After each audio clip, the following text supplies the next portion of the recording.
Hello, my friends, fellow night owls, people new to the channel, all y'all, welcome. Happy Friday the 13th to you. It is October, right about Halloween time. We're only a few weeks out, so it's the most possible spooky of situations there could be. So, in that honor, I thought we would talk about some Friday the 13th, some Jason Voorhees related swag. Just see what we can get into here. Let's check out some stuff and think about Friday the 13th, shall we? Shall we? Kill, kill, kill, kill. There's a reason Jason Voorhees is one of the most iconic characters in film history. He's an interesting combination of Frankenstein and the Mummy. I say he's Frankenstein because of the way he's dressed and his build, his lurking, looming size. And he's also got boots on, he's got the big broad shoulders, he towers over people. He's sort of an undead monster that stumbles along and, chases people. I call him the Mummy also because he's a bit of a curse.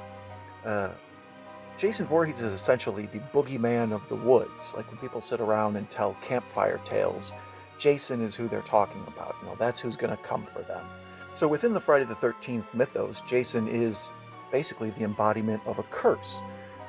Pamela Voorhees was wronged, and now this monster goes out and chases people and gets revenge on her behalf. So I feel like part of Jason's success is that he embodies so many different famous monsters and so many things we recognize in the lore of horror movies and what we get out of them. I remember first time seeing the original Friday the 13th. These movies were, for the first probably 5 years they were around, were primarily just video store shelf fodder. Like you would see the cover when you walked by and it would trip you out, you'd be afraid of the movie poster. This uncut version has got this lenticular cover. I always like these. I also like the way they had the knife be the 1 for the 13th. That's fancy. That's fancy. But part 1 with the Friday the 13th series, the thing that fascinates me about it is it's one of the only times in movie franchise history somebody had the good sense to make the prequel first. Like, most movies, this movie and what happens in it would be like the 3rd movie, or maybe even the 2nd movie, or the 4th if they were really running out of ideas or whatever. It's totally the prequel. Like you can see, they're not showing who the head on the killer is in this one for a reason. It's very much like an Italian giallo film. It's a mystery as well as kind of gory. I also really like the oversaturated colors in this, like the yellow raincoat and the blood is super red, like incredibly dark. It looks almost real because it's so fake looking. But this movie does feel like it stands apart from all the other ones, So I'm a fan of it. It's got a classic ending up there with Carrie and some of the other famous horror ones. Before I move on, I was under the impression that I had a box set of these Jason movies, the same way I have these Freddy movies, like all of them just crammed into one set, but I don't. So either somebody borrowed it or I've misplaced it or something, or else I'm going to have to track down a complete set. But for right now, I don't have 2 and I don't have 4. I don't have a bunch of the good ones I thought I had. So here's part 3. Part 2, they basically discover Jason is still alive and they retcon all of part 1, which is fine because Pamela Voorhees is nuts. So, the idea that she would make up stuff and have crazy stuff in her mind's fine. Part 3, really nothing in this movie goes on. It's actually one of the most unlikable of the movies, except I kind of love it. Because of the 3D, and because this is where Jason gets his mask. It includes a 3D version of the film. And that's what these are. These are the Jason Voorhees red and blue 3D glasses that come with the, I love the splatter along the sides. So yeah, the 3D version, but it's the red and blue, and a lot of people will tell you like, oh, well, the red and blue ones don't work on the modern TVs. And I kind of want to tell them the red and blue never worked at all. Like, this is probably just as good 3D as those red and blue glasses ever were in the theater. Like, I saw Jaws 3D in the theater and a bunch of other films in the theater. It's shaky at best. It's a novelty to get people to check it out. So, part 3 obviously has Everybody Hates Shelley. So that's an important character, though, in my opinion, because Shelley's one of the first times that we start rooting against the protagonists in the movie. Like, normally we root for the final girl to run away, or the other girls are doing whatever.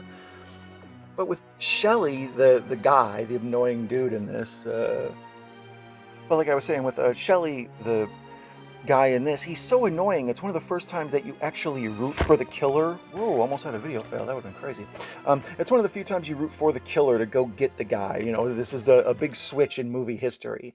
So part 3 is but I do like that he gets his mask, and then I also like that he also establishes that we're not going to take crap from these campers anymore.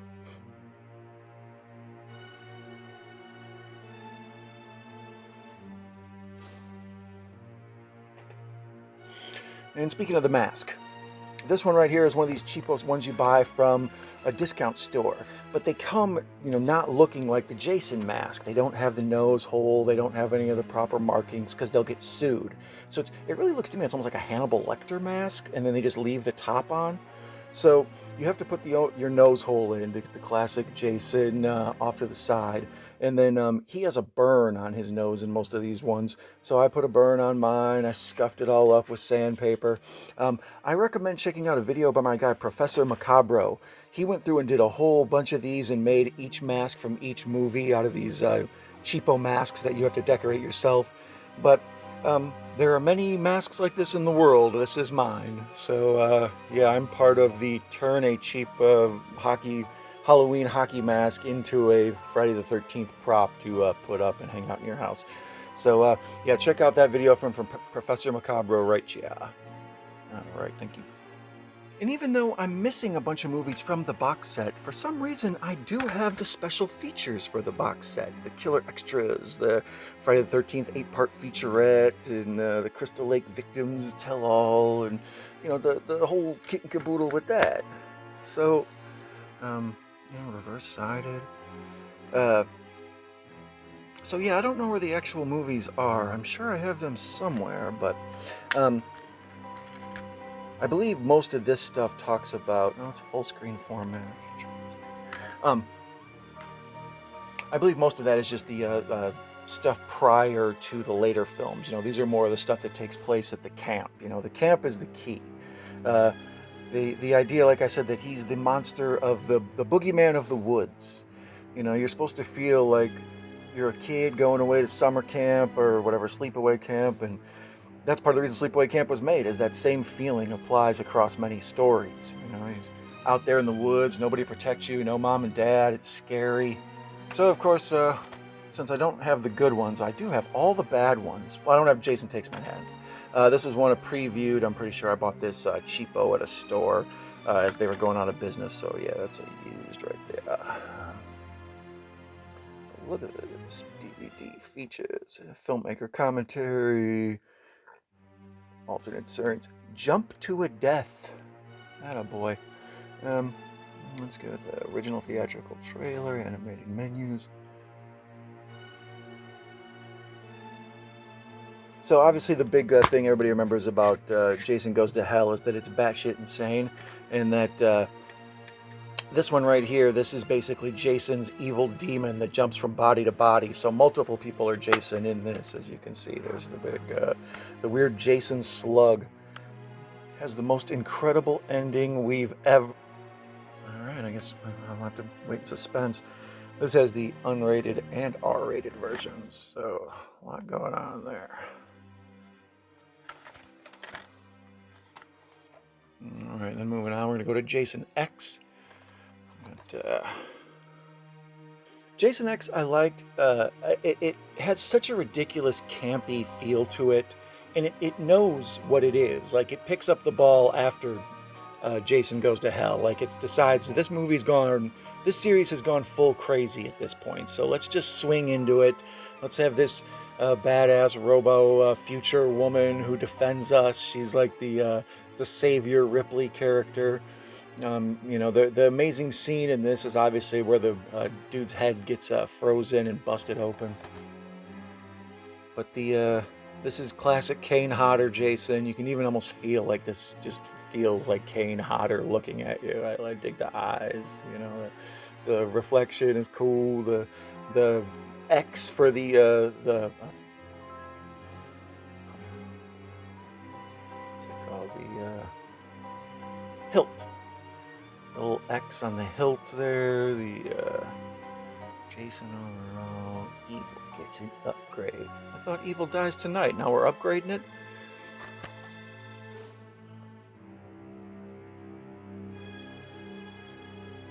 Animated menus. And then, of course, we got Freddy versus Jason. Here's your Freddy disc, and here's your Jason disc. You get them both there, right there. Look at y'all. Fly away, little birdie. Okay, that's pretty cool. Slicer and Dicer. Freddy and Jason live at Madison Square Garden. Double disc. Yeah, this totally looks like a double album from the 70s. Okay, so here's a shot between Jason's legs at Freddy. And here's a shot between Freddy's legs at Jason. Freddy and Jason. I like this movie because I like the idea of King Kong versus Godzilla with Freddy and Jason, but overall it was meh at best. This I bought, it's a Friday the 13th, I think it's called Woods Killer Man or something like that, machete. But when I was filming a video the other day, I did a practice run, and it broke as I was taking a really aggressive swing. So I can probably just glue it or something, but I don't know, I kind of like that it's a broken prop now. Bam! Also, yeah, I guess I'll just set this over here for now. Let's see, we also have this final one. This was the remake with Platinum Dunes. Here's the Blu Ray digital copy, yada yada. Killer cut. I don't know if I've ever seen the not killer cut anywhere.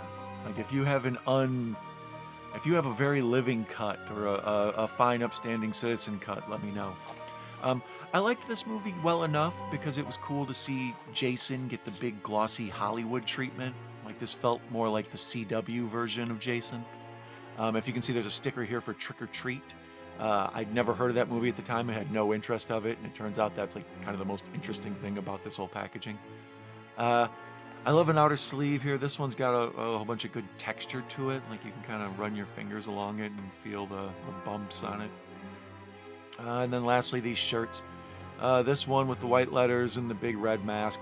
I like that the 13 has the blood red on it, and I like that it's kind of, I don't know, splatter paint. It looks like when you see those people who throw paint against the wall and it looks like Jimi Hendrix or whatever.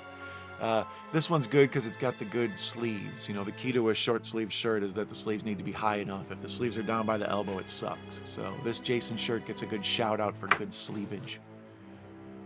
And then this white one, I like this one because from far away you can tell it's Jason and it looks kind of scary, but then up close it looks sort of like a cartoon or some sort of like, you know, comic strip or something. It's almost cute looking. So yeah, the eyes of Jason have a sad sympathy to them, like Doug or something. All right, so that about wraps up this little chat. If you'd like to check out more Jason-related swag and collectibles, check out my buddies Video Tasties and Horror Cat Dad.